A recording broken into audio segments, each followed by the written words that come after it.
Le rendez-vous de l'école est un pilier de la société. Quand l'école s'arrête, beaucoup vacillent. Et c'est le principal vecteur d'intégration républicaine. Elle doit offrir à tous, quelle que soit son origine sociale, quel que soit le territoire, les conditions de son émancipation intellectuelle. Finalement, émancipation, tremplin vers la vie de citoyen, mais aussi l'apprentissage du vivre ensemble.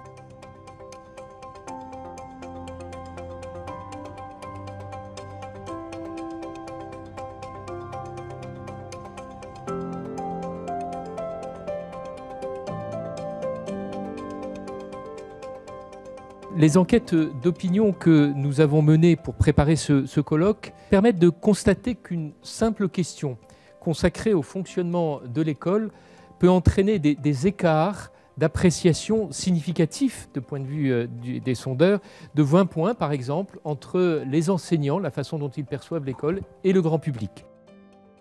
Il faut savoir que sur l'ensemble du sondage, les résultats sont meilleurs auprès des parents et auprès de ceux qui ont un enfant scolarisé en REP ou en REP+, ou un enseignant en REP ou en REP+. C'est toujours égal. Tout n'est pas aussi négatif que ce qu'on peut dire sur notre système d'éducation.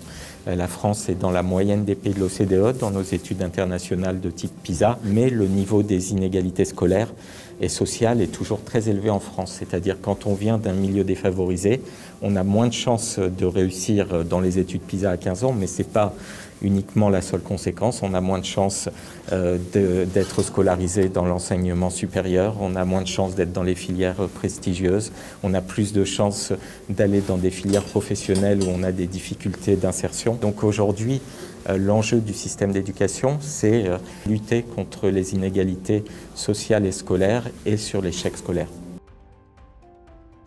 Il faut que chaque professeur, chaque enseignant puisse avoir une liberté pédagogique pour s'adapter au public qu'il a, pour s'adapter aux élèves qu'il a en face de lui.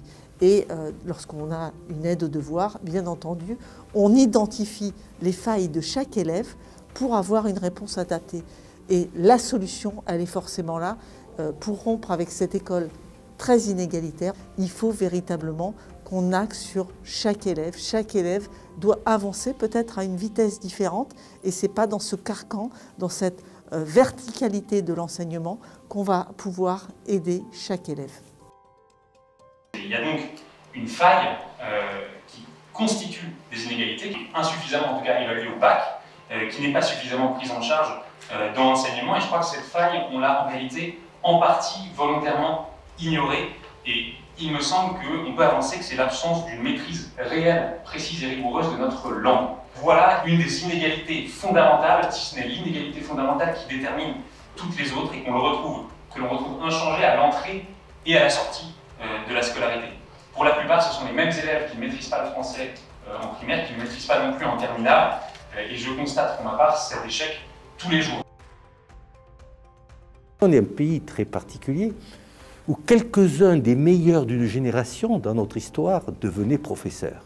Après tout, Raymond Aron ou Georges Pompidou ont été professeurs dans le secondaire, en lycée, avant de connaître les carrières qu'ils ont pu connaître. C'est malheureusement une spécificité qui s'estompe parce que ce métier est moins attractif. Je crois qu'il faut aussi que ce métier soit en phase avec la nouvelle génération qui n'attend plus obligatoirement un salaire à l'ancienneté, une mobilité à l'ancienneté.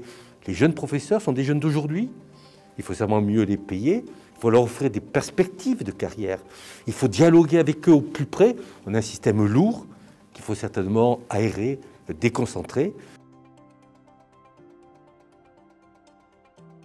Il est absolument nécessaire de redonner une sorte de dignité à tous les points de vue et d'abord dignité financière au personnel. Ce n'est pas possible de tenir à la fois ce langage en disant « vous êtes les plus importants » et on vous méprise parce qu'un des critères aujourd'hui, c'est ce qu'on gagne. Donc dans 5 ans, dans 10 ans, qui va choisir ces métiers ?